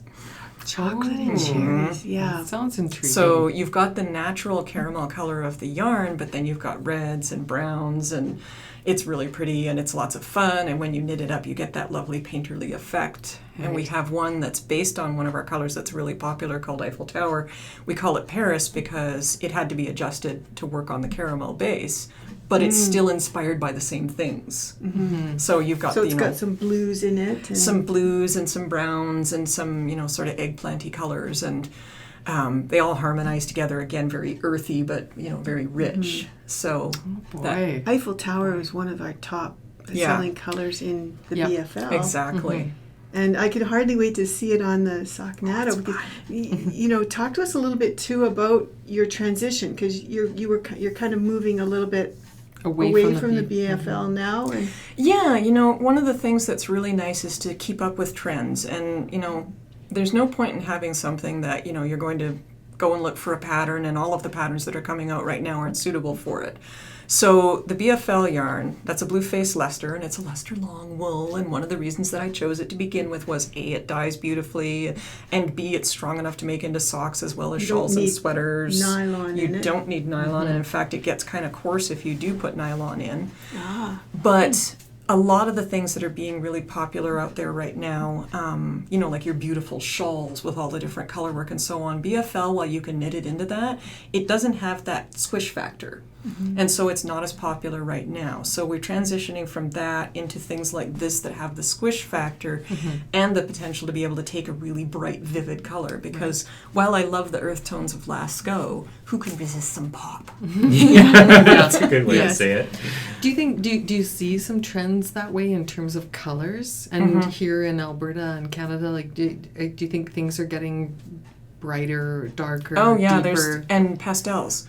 When I Oh. first started selling yarn commercially, you could not sell pastel. Not a hope. There was no point. In fact, I had all these gorgeous pastels and I finally discontinued them because they didn't sell. Now, pastels with some speckles, you can't keep them in stock. Right. People Really love that. popular. Yeah. And the fade trend, Yeah. it looked initially when it first came up, there were a lot of people going, well, I don't know about that. That's not going to stick around. Well, it has, and it just continues to grow. Because for one thing, again, you think about it, it's got that painterly effect. Yeah. You're not just knitting one solid color the entire time. You're usually putting multiple colors together. And even as you knit them, as it flows onto your needles, it's changing colors constantly, and you can't predict the effect because each skein is its own unique creation. So it adds a little bit of fun to it. Right. It makes it feel to me like a little more creative when I'm knitting with something like that. Right. It's like the joy of knitting with a heathered yarn, you know. Right. And I think it appeals too to all the people who have been collecting yarn. Yes. Right? Like our collectors. Exactly. There's nobody out there with No? huge stashes of yarn, is there? Just you and me. Yeah. Hey, don't laugh. That's how I got started selling yarns. That's fun. Because, I had dyed an awful lot of yarn and I had hand spun an awful lot of yarn and I was like, okay, this is pushing us out of the house. Perhaps we have to do something about this. Right. Yeah. But yes, it So does allow that's the you. true story. That's how Ancient Arts got started. The company itself got started because of bison fiber. Bison. Oh. Oh. Because it started in spinning, and bison fiber can be very, very hard to find, especially good stuff. Yeah. And it was literally costing $1 to $2 a gram of fiber and was very, very hard to find. And you could go a couple of years and you wouldn't find any. And then one day I found the source. You found the mother lode of I did. bison. And everything went black, and I walked through the front door, and I had this gigantic bag of floof in my arms, and you looked at me and you said, "What's that?" And I was like, how do I explain to him I spent $1,600 on bison fiber without any reason to do so? And I'm like, well, I'm not telling him that. And I looked at him and I said, I'm starting a business. And I did. Good for you. Do you recall that day, Dan? I do. Was it unusual for you to have your wife walk in the door with her arms full of some sort of fluff? Anything she takes on, she gets very passionate about it. Okay. And dives right in, and that's one of the things I love about her. So. Aw. Thank you. Oh, Yeah. nice. He has been incredibly supportive. What's the most unusual thing you've seen your wife dye or spin? Dye or spin? I know what this would be from my perspective. Well, this goes back This a is lot the of newlywed game. lot of years, and this is in the spinning side. I know at one point in time, and I think it's a trend that probably has come and gone, like everything within the craft world, right? But I remember she was spinning this yarn where it had little toys and things like that, and shells integrated into it. The art yarn. The art yarn, that's the word for it. And it created a really kind of bizarre, very creative look to it, but I have no idea what you'd actually do with anything. Could you knit with something like that? Yeah, I did. Oh, okay. Anyways, I think that was the most bizarre thing I ever saw her take on. So. It's still popular, by the way. Oh, is it? Oh, good. So what would your answer be, Carolyn? Oh, my answer would have been the year that I decided to fill the front yard with fireweed and harvest the fluff and spin that. Oh, I'd forgotten about you taking on that. Yeah, that's a good answer. What is fireweed? Is that something Fireweed that, is like, actually dandelion? gorgeous. No. It's a gorgeous wildflower. And it's called fireweed because it'll grow in the woods wherever there's been a fire and you get an opening in the canopy, and it can be quite tall. Out in the wilderness, it's about 3 to 4 feet. You get a spike of flowers. They're beautiful and purple, and I like any sort of spiky flower to begin with. But native peoples would mix this with things like goat down and various other fibers and spin it. And so I was like, well, this sounds really intriguing. Oh. So kind of like a Canadian natural linen hemp sort of thing. Exactly. Okay. So I wanted to try it, but I didn't want to go out into the national parks and say, I'm going to loot all the wildflowers in Banff National Park. So what I did was I got a few seeds and got it to grow in my front yard. It is mildly invasive, but actually quite easy to control. And eventually, if you grow it in your yard, it, by the way, gets to be about 8 feet tall. Wow. So like put it in a bamboo. put it in a nice fertilized flower bed, and you will have mega plants, and people will be like, "What are they?" Especially if you don't have any lawn, all you've got is fireweed. Yeah. So then you harvest the seed pods will come open, and you harvest the fluff, and you spin the fluff. So it's not a bast fiber; it's literally the fluff, which is about this long and incredibly soft. So a bit like spinning cotton then? Yeah, Really except short staple fiber? cotton doesn't have as much seed stuff in it, so that's one thing I'm like, You have to pick all the seeds out. yeah. Otherwise- or live with the otherwise fact this- that there's little bumpy bits. The sweater that you knit, if you leave it on the ground in the spring, it will Pretty much. it will sprout. Yeah. I did actually leave a skein of yarn outside one year, and yes, that did start to happen. So if I remember this right, we harvested our whole yard, but you didn't really come up with a lot of yarn from it. No, so you ended up with like a sort of a one Ziploc bag like that filled with it, and then of course that compresses down into, oh look, I made 20 yards of yarn after this whole year. So there were lots of reasons I could see why people would be blending it with other fibers. Yes. Yeah. But of course, if you're going through an entire forested area or a prairie area that has it near the mountains and the foothills, it'll grow there too. Yeah. I That just would be see different. in my mind, I've just got this whole Johnny Appleseed thing happening, where you spin these seeds into your yarn, and then as you travel across the country, you drop throw bits a of little it. bit. Yeah. Maybe you cut off the sleeves and you leave it there, and then That's you keep going and hilarious. you cut off the shoulders and you leave it there. And That's fun. It did end up all through my neighborhood, which was fun. Your neighbors may not be so pleased. No, actually, they were quite happy about okay, it. I think good. that some of them went out and got it themselves because it was quite dramatic. Yeah. Yeah. But it's quite funny because there's this entire block in our neighborhood where people have fireweed in their flower beds. And it's gorgeous in the fall. Like it turns Oh, this yeah, kind yeah. of bright red, like the leaves, right? Turn this bright red, and Nice. it's real pretty. And the seed pods themselves are kind of purple, Oh, interesting. burgundy purple. I'll have And to look that up. Yeah. Yeah. it would grow in Edmonton. It's very sturdy. Okay. It just doesn't like being dug out of the ground. It has tap roots, but it also spreads through horizontal roots. And as soon as you break that, that's it. It'll die. Okay. So that's why it'll spread, but it's Right. really easy to control because it doesn't Right. like being messed with. Great. So that's yeah. where the seeds are important. Yes. Yeah. Neat. Oh, this has been so much fun. I know. Yeah. Did we have a few more things we wanted to ask Barb? Or Well, I think we just had some fun questions. we did, yeah. Yeah. We went off script. But that's always good, right? Yeah. Okay. It's So it been- makes a fun conversation. Right? Yeah. Yes. Yeah. Yeah. Well, thank you so much, you Oh, it's guys, been for my coming pleasure. here and This has been really nice. dropping off the big box of yarn Yes. for the Fiber Frolic tomorrow. And Always fun. Yeah, and we're really pumped because we're going to be booth buddies. Yeah. Right? Our excellent. booths are next to each other. Oh, tomorrow. nice. So, Yeah, That's that's excellent. wonderful. yeah. So we're really Back looking to forward to back. that. Yeah. Yeah. And we'll be saying to everybody, look, here's the ancient art symbol on our hat. And I'll be like, you want the big skein to go next door? There we go. Yeah. Okay, good. So Nice. we better wrap this up because we have to get off to the pub Yeah, later. We got yeah. a little pub knitting to do next. Let's go have a pint before we Yeah. work our butts off tomorrow. That That's sounds right. pretty good. I like that. Yeah. Okay. All right. All right. Well, thanks again. Yeah, we'll see, See everybody. Thanks. Right. So there was one other person that was at Fiber Frolic. That was Kim. Yes, from From- Flock Fiber. Flock Fiber. Yep. And you know Kim from our flash mobs. She did the one for us from Abraham Lake Yes, and the train one. and the train one. The Bfl one. Yeah. Very, very popular colors. Yeah, and those ones sold out like immediately. It was kind of, I think, probably some of our most popular.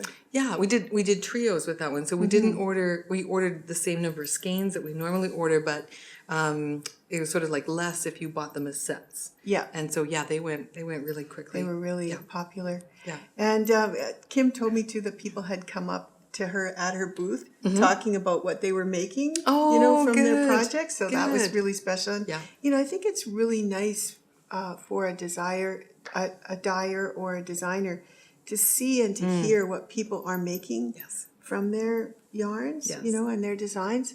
So thank you to everybody who went and chatted with Kim too. Right. And so we have a little bit of a clip to show you from. From a little chat we had with Kim. Yeah. Yeah. So we'll we'll put show that in. here too. Hey Cynthia, Hey. I'm here with Kim from Flock Fibers. Kim was a vendor at the Edmonton Fiber Frolic, so were we. And Kim's been working with us, as you know, with doing flash mobs. And so when we chatted at the Fiber Frolic, Kim had a little bit of yarn left over, and so we've got that here in the store. So if you want to come into the store this week or next, we're going to be having kind of like a little mini trunk show, right, Kim? Yeah. Yeah, I'm going to be leaving some of my Take a Hike sock yarn here and then some of my sock blanks as Yeah. well. So. So we thought, wouldn't it be fun to show you what Kim's brought us? So Kim, let's do the unveiling. Yeah, let's pop this open. Yeah. There we go.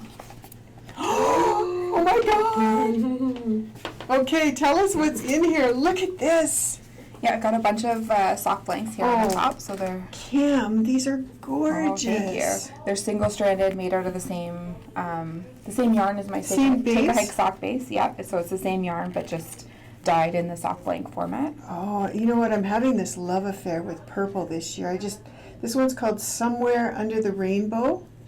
Yeah, that one's actually a gradient that goes all the way through the rainbow colors. There's only one of those guys hidden here. Oh, that one may not get on the Okay. shelf. Okay, what's going on? Look at this. Look, Sheila, look what's here. Look at these. Yes. Look at these sock blanks. Did you see these yesterday? Kim had these at the show. No. Come and look, Kayla. Look at how they transition on the inside. Yeah, some of them are gradients. There's a couple of gradient ones, and then a couple that are more mottled or go back and forth between different colors. This one right here. Look at that. And Okay. then look at this one. All right, so, maybe we shouldn't have showed these because there may not be any on Monday, but, What else is in the box? you got? okay, Yeah. let's see what else is in the box. Okay, you Oh, here's a know, couple more sock blanks. look at this. Now these, Mini skeins. there's only 3 of these, you guys. Yeah, I That's only have a few sparkle. left. Yeah. One So again, sparkle mini set. One sparkle and then the sock yarn again as gradient mini sets. Oh, so Tell us cute. about the dyeing with gradient color. Sorry? Ask Kim to tell us how she Oh, dyes with okay. gradients. And I'm gonna Okay, just so get out of the way Kim, here. how do you dye these I gradients? mix the dye so that it's in proportion for each of them, so that it's Oh, a nice okay. smooth color transition from like the pink into the gray. Yeah. for these guys. And do you dye them in minis or do you dye them in big skeins and then mini them? I dye these in minis. Yeah. You do? Yeah, so I get all the minis in the pot together, so this will be one pot and then another pot and then there'd be a pile of minis in each one. Oh, Yeah. neat. Okay. I always wondered about that, right? 'Cause do most dyers do them that way, do you think? Or do some people dye them in big skeins and then, I bet it's probably a mix of the two. Mix of the I two. would imagine, because you could do it either way. Yeah. okay? All right. And then, so this is your same base, the Take a Hike sock yarn base. Yeah, it So is. we have, you guys, a few solids here. This color too is so pretty with gray, isn't it? I love this I color. love it gray. together with this, with the that pink too, because one. it pulls out the kind of coppery tones in there. Okay, so What are those 2 colors that you've got in your hand, Kim? This one's called Sweet Honeycomb, and this one's called Tea Room. Okay. tea room. Oh, pretty. Okay, so what do you think? Are there any other kind of color combos that you might put together in here? Let's see what we got in here. This one again, I love with the yellow because it has the kind of similar yeah. shades that it pulls out. See, that's sort of like the Abrams Lake one that you did for us. It's Sort similar. of. Yeah, that one had a lot more white space and I think more blue tones. I think so A too. bit Yeah. brighter green. Mhm. What else do I like together in here? So I love these two together. Oh my, yes. This is Sweet Dreams on the left here, and then Sunlit Lavender is the darker one. Right. Oh, that's So those pretty. would be nice together, like faded together in a project or side by side. Okay. Yeah. Also, where's the one I'm thinking of? These two together. This is Calypso on the left, and then Flowering Desert on the right. Okay, and then let me We're just pop. reversed for those on watching up my direction. Oh yeah, I'm sorry. Yeah, that's okay. That's okay. And then look at this. Yes. Yeah, for a pop of color, like on a 3-color shawl or something. Wouldn't that would be be pretty? amazing. Yeah. Yeah. Okay, well, you guys, come on in. Get it while it's here.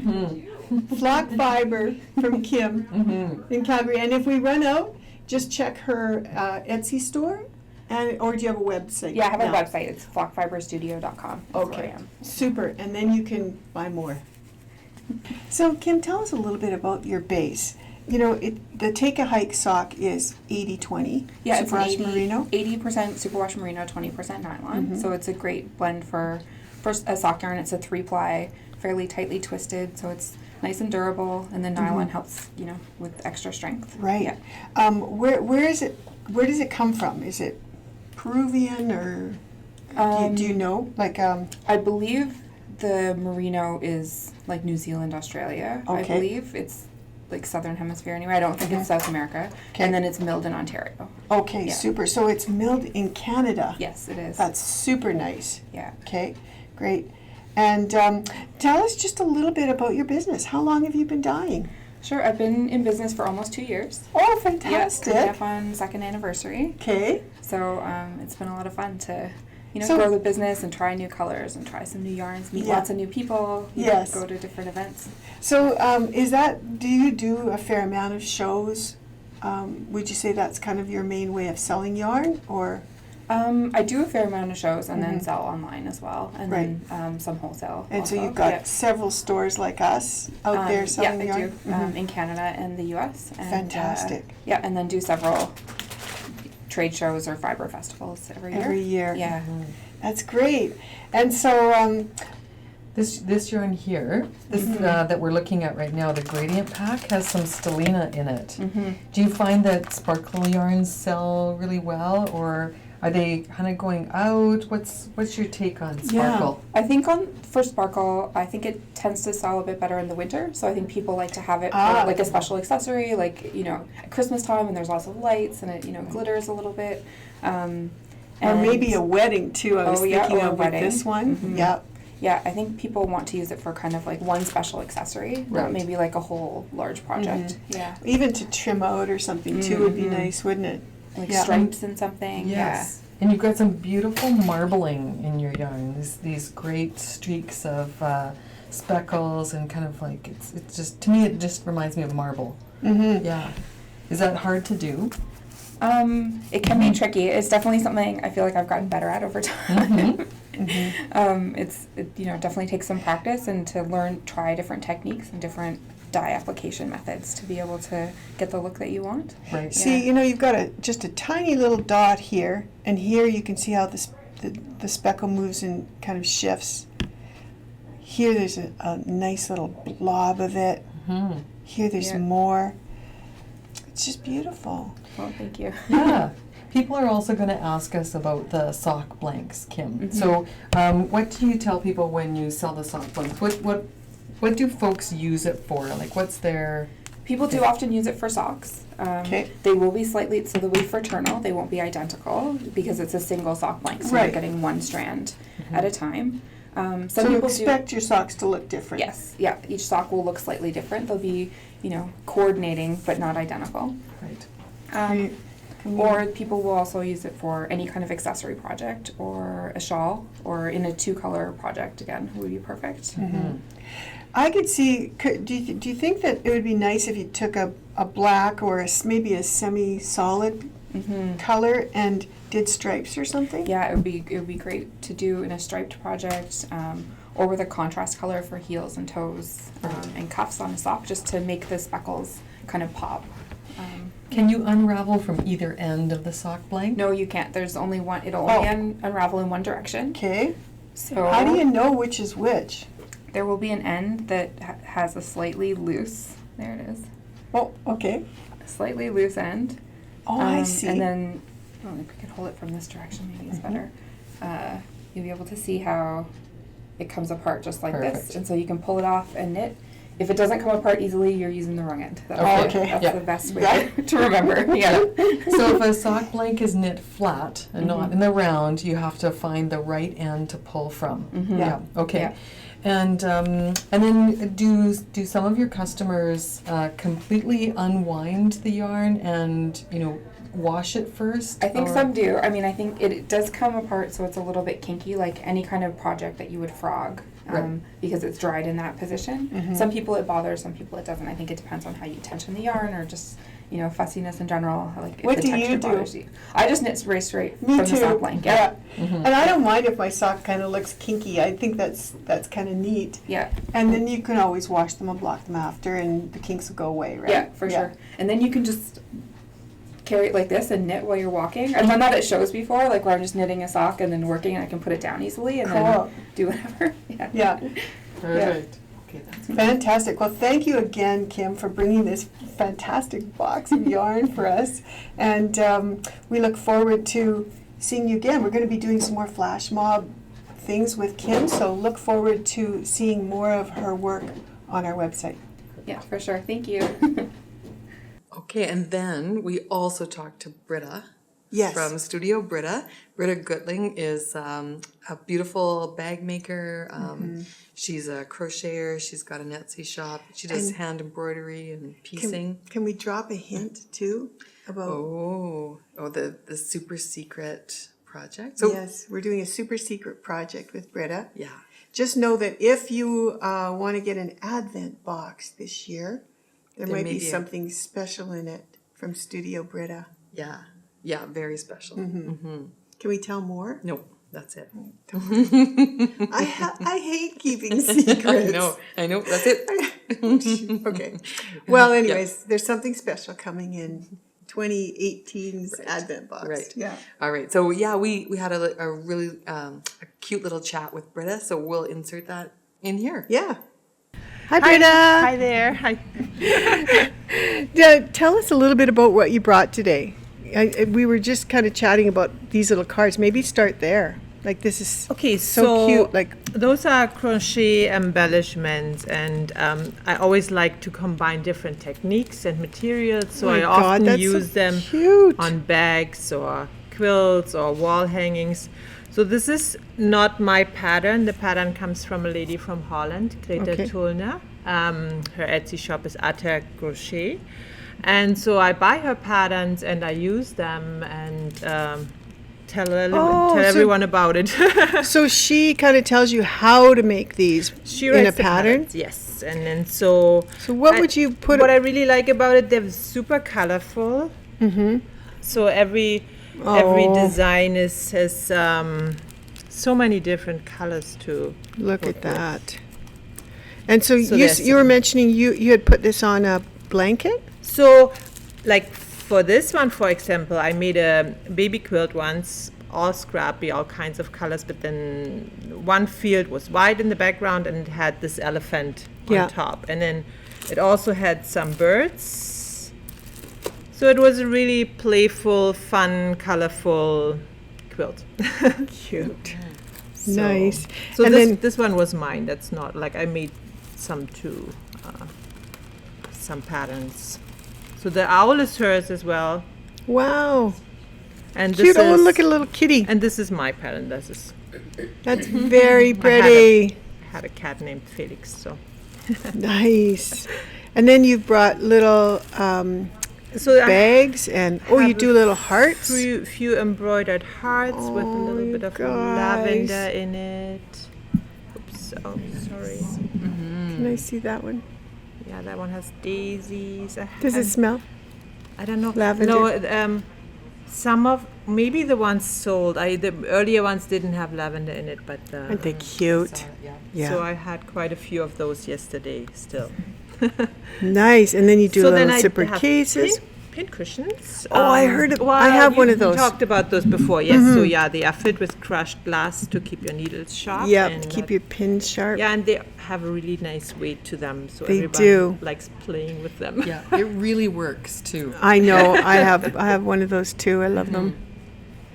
Then I have a lot of pouches. So there's some mini pouches, and I use free motion embroidery. So the black thread would be the free motion embroidery by machine, and a little crochet flower. What a lot of work. How long would it take you to make? Well, you're probably really good at it now, but that would take me like a week. Well, it's a lot of different steps, right? So first you prepare the front, like you fuse on the fabric, and then you do the free Embellish. motion, and you do the crochet, then you sew that one on and the bead. So it's several different steps. And I Steps. usually make many bags at the same time. So yeah, to save time. yeah. It's just Oh yeah, beautiful. and for those the bag is quilted as well. Oh my God. And then I have a little hedgehog one with a handle on it. Oh. And Wait till Sabrina sees that one. here's one. I had a few of those yesterday. That's the last one left. That's all hand embroidered. So And if anybody saw these yesterday and are kicking themselves today that they didn't buy it. yeah, I already got a call. Like Yeah. there was one bag with an embroidered sheep on it, and her friend took it because she couldn't decide. And then she came back later. Can you still make me one? Because I want one too.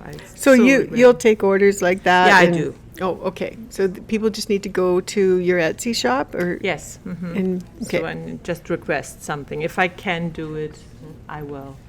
So this is, for example, one of the bags I started with. Like I did the free motion and put some leaves on, and then I did the crocheted the birds and sewed them on as well. So Nice.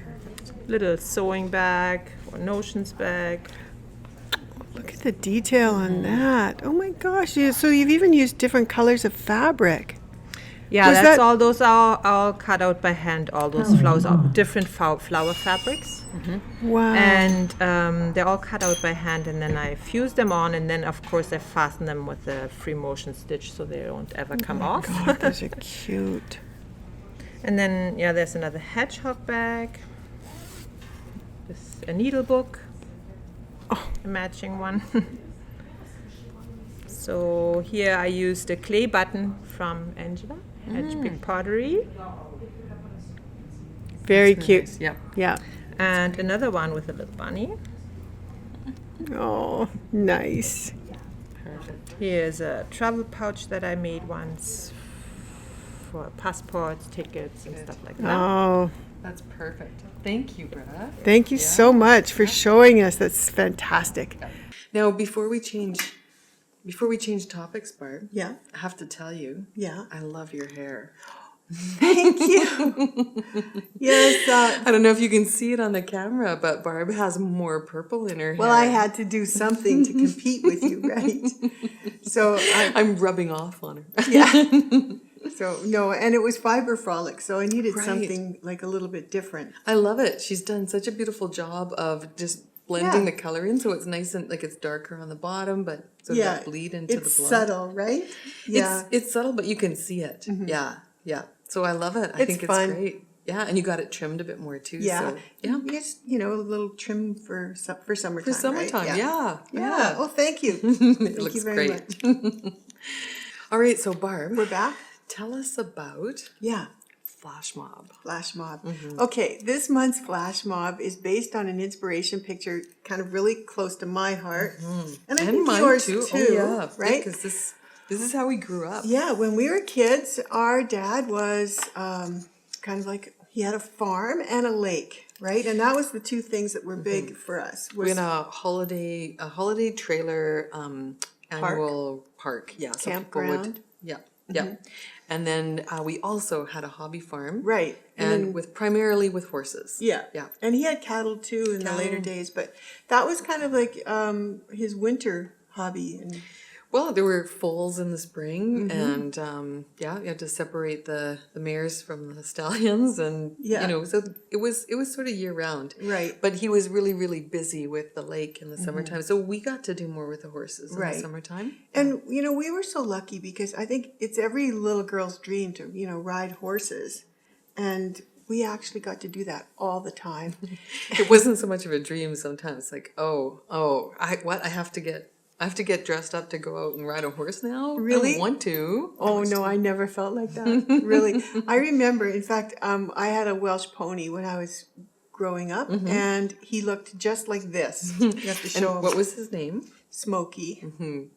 So he was, smaller. Like Welsh ponies aren't full-sized horses. I think that he was about 13 hands, maybe. He was smaller than a regular horse, but he was still, a good size. I heard he was feisty. He was feisty, but so was I, right? I remember one day, I was trying to, I guess I wanted to be a, equestrian and a jumper. And so I had set up this little thing in the barnyard where it was kind of a log and, and he was supposed to jump it. Well, he was feisty too, and he would stop short and then it kind of like, yeah, so one day I think I fell off like 3 or 4 times. Man, and when we were growing up and riding horses, there were no helmets. There was no safety gear, no elbow guards or knee guards. It's just you and the dirt. Yeah, and he did it good a couple of times. He'd run, jump, but he got a little tired of it after a while. So then he'd run, stop completely short, and I just go right over. Yeah. Anyways, it was so much fun. It was a great place to grow up. I was a tomboy. I just loved riding horses and sports and stuff like that. Yeah, and for us, where we grew up in Gun, there were, all the kids that we went to school with were farm kids for the most part. Right. There were, a few townies, but Yeah. so everybody had experience with horses Yeah. and cattle and pigs and all kinds of chickens and all kinds of stuff Yeah. like that. So it was, it wasn't anything unusual. We weren't equestrians or No. anything like that. But it was sort of a Western Yeah. style of living, and yeah, it was a really good opportunity to learn how to care for a big animal. That's right. Anyway, And the other thing I just want to add in here is that if anyone sees an image of a pair of red cowboy boots, you must send that to me, because I also remember having red cowboy boots when I was about 5, and I'd love to get a yarn dyed in that colorway. That's the one piece that's missing yet. now who got you red cowboy boots? This is what I want to Huey know. Burroughs. Oh, Do you remember him? I do. Grandpa Huey. Yes. He was a customer, actually, who had a trailer out at our trailer park. And he also sold shoes for a company called Savage Shoes at that time. And he had samples. And so Cynthia and I were the recipient of many beautiful pairs of shoes. Yeah, and he had a granddaughter named Chrissy, and she and You I guys were were summer best friends. friends. Yeah, Yeah. it was really nice. Yeah. So that's the story there. Okay, and Anyway, so this looks a lot like Smokey. this looks a lot like Smokey. Yeah. And so we teamed up with a dyer who we've worked with in the past on some other projects, but we asked her to create a set of gradients. And so Debbie from Sweet Paprika designed these for us. So this gradient set has 6 skeins in it. It's a little bigger than most, and it's all the way from a really dark sort of foresty green through to almost a chartreuse at the other end. It's simply beautiful. And you just have to see it. Well, we don't have it quite yet, which is why we can't we're show filming, it to yeah. you. Well, we're filming. We'll put pictures in though. But we will put pictures. They're coming shortly. And then she's also dyed us a full skein of her crescendo base. And I'm just going to get the statistics on that. Crinkle, crinkle. I'll hold it like this. Okay, so she's dyed this for us in her crescendo base. It's each mini skein has 87 yards, and there's 6 of them. And her full skein is 120 grams, 477 meters, 522 yards for our U.S. friends. So it's a nice big skein too, and these are fingering weight. So you can do all kinds of great projects with a set of these and a full skein. You could quite easily, I'm sure, do a shawl with them. So you've got about 800 or 1,000 meters or That's yards. really nice, So yeah. that's going to be nice yardage. And she told us a little bit about that base too. They actually buy these minis pre-done. Oh, pre-skeined? Oh, okay. They're from a mill, a distributor in the U.S. The fibers originally sourced from Argentina, so it's a South American merino, which makes it very lovely and very soft. And she was telling me about how winding is her least favorite part of the job with dyeing. So that's why they happily buy these already done for them. So it's a little less work, and it's easier to dye. Well, them. and probably maybe more consistent too. If you're Maybe. dyeing a smaller hank, it might be, the dye might be able to go through the hank a little easier. Yeah. Yeah. Oh, nice. So we're gonna I can't have wait to this- see them. I know. And then Debbie has a background. I can't believe it. They've been doing this for 11 years. And right around the same time that she started dyeing, she also went to, she does work with a local theater group. Oh. And she does puppetry. Oh, I know. interesting. Yeah. So she also is So Sweet Paprika has two sisters. two is that sisters. correct? That's right. And they're Debbie where and they are? Elizabeth, and they're in Ontario. Okay. And Elizabeth, I think, might be taking a bit of a sabbatical, but she did some of the designing of their patterns. Okay. And so it's so nice because, like us, they can help each other out, Right. right, and have other, families and careers and things going on. Yeah. Yeah, the big skein's called Wild Pony, and the gradient set is called Prairie Spring. Oh, yes. And this set will come out on June 20th That's right. at 6 p.m. This is our regular flash mob. Right. Yeah. Yeah. Good. So Yeah. Sweet paprika. Sweet paprika, really nice. Okay. And then right after that, we're going to have another guest here at the store from Ontario. Yes. Yeah. Richard DeVries Yay! is coming. The creator of color. Yes. We're planning to have all kinds of fun events with Richard. We're going to have some yarn tasting. We're going to have a little magic show. Richard's going to show us. Yes. You're just going to show us the transition. Oh, in you this can't thing. tell. You I can't tell it. No. No? It's Okay. secret. Okay. Okay. She's getting her revenge on me. No. Anyway, he's going to demonstrate some really interesting things. He's also bringing samples with him, so Yeah. we'll have some samples in some of his yarns. We're going to be fully stocked in yarn from Richard DeVries. And I understand there's a brand new color of Pepino. Yeah, we can't talk about it. Yeah. Yeah, so that's going to be a lot of fun. He's coming to the shop on Friday and Saturday following our flash mob. Yeah. And we'll have lots and lots of fun with him. That's right. Yeah. And then right after that, we've got a gathering with our quintessential cardigan group. Yes, So we have were to working have- on our church mouse cardigans. Yes, have to have those finished for the 24th. I guess I better cast on. I may be taking 2 sweater projects with me to Wales. Yeah, that's all the events that are happening this month. And then, Barb, we asked people last month to comment on how they're reducing their plastic Yes. footprint. We asked people to kind of make a commitment to reducing plastic. I called it Plastic Lent. Yeah. And we had lots and lots of great comments. Oh, you on that. guys, you told us amazing things that you were doing Yes. to get rid of plastic. Yeah. There was so much on that YouTube feed. I couldn't believe Yeah. everybody was. It's great. And so, we're here with Thank our you. ceramic mugs, and these are large enough that you can take them to the coffee shop as well. Yeah. And then Mine I've says got my yarn is cheaper than therapy. and I've got my water bottle here with my swatch on it from Yes.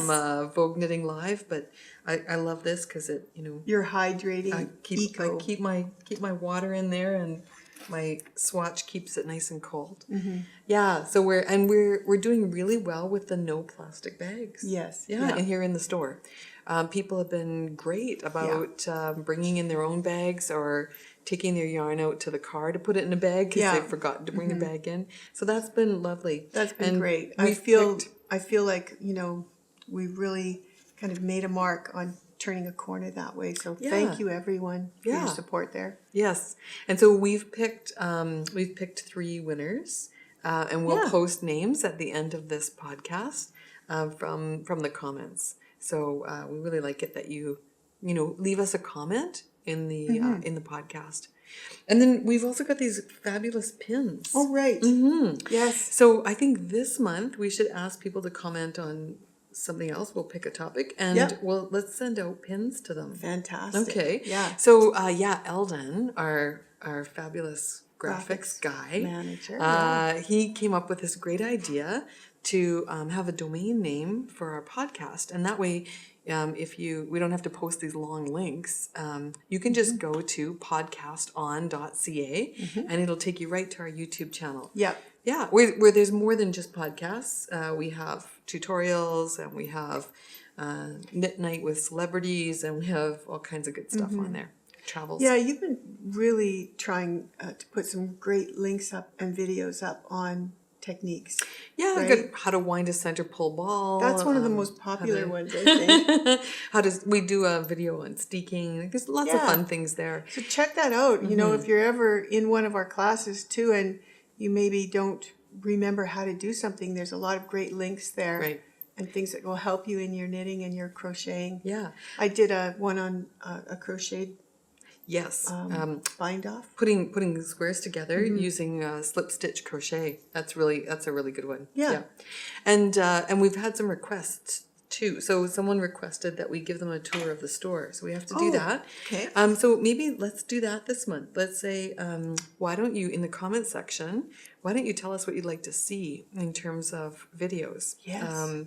you can pick a technique. You can ask us, what you'd like to see in the store. Maybe you'd like to see, well, I don't know. Maybe you'd like to see a picture of Barb knitting in front of the television. Yeah. I've heard that she knits in her sleep. So